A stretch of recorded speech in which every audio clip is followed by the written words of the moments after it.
So I just watched Funny Boy, a new film by the formidable Deepa Mehta, which is based actually on the book.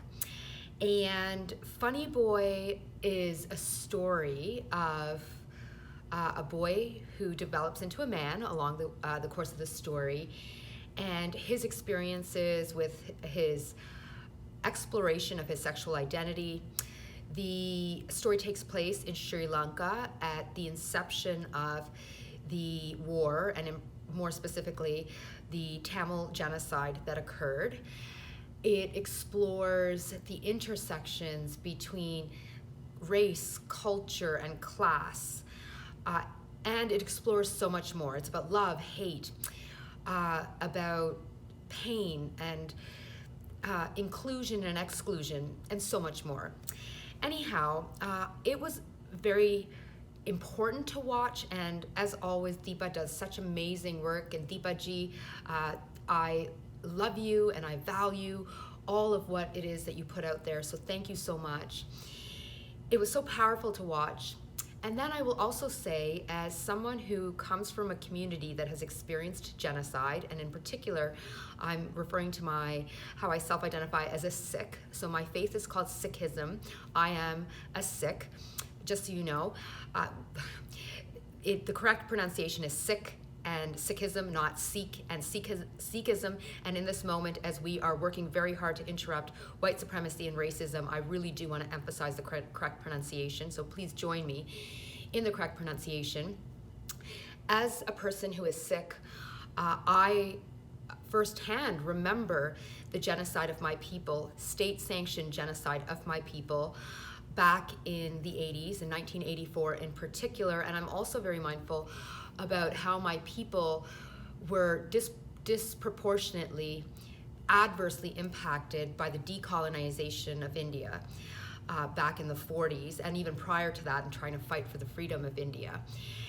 And watching Funny Boy was really difficult for me because I have been personally impacted by genocide.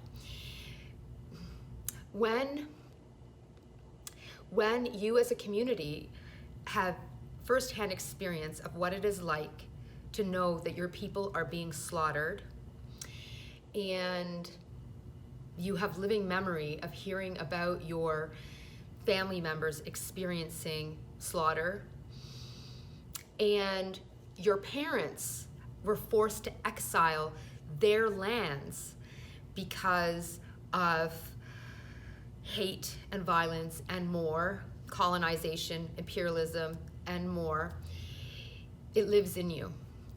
And your trauma around this experience can be activated at any time when you hear about genocide, you read about genocide, you watch a film about genocide, and more.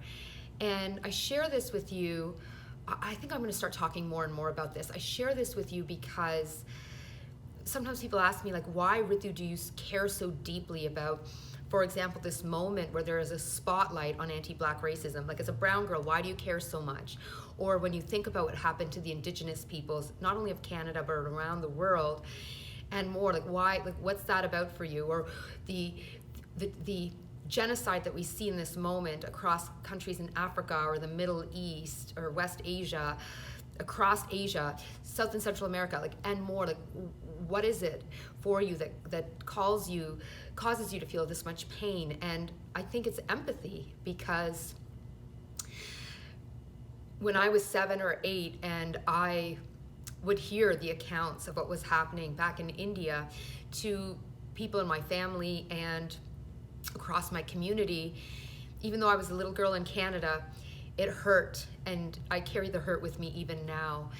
And I think it's so important in this moment when we are exploring anti-racism and white supremacy and hate on a whole, for a lot of us whose trauma is activated in this moment, that we talk and share if it feels right for us to do that. And so I'm going to share this message with you now, and I'm going to continue to do so. And I'd love to hear from you if you are having similar experiences, and let us come together for collective healing. So thanks for listening, as always.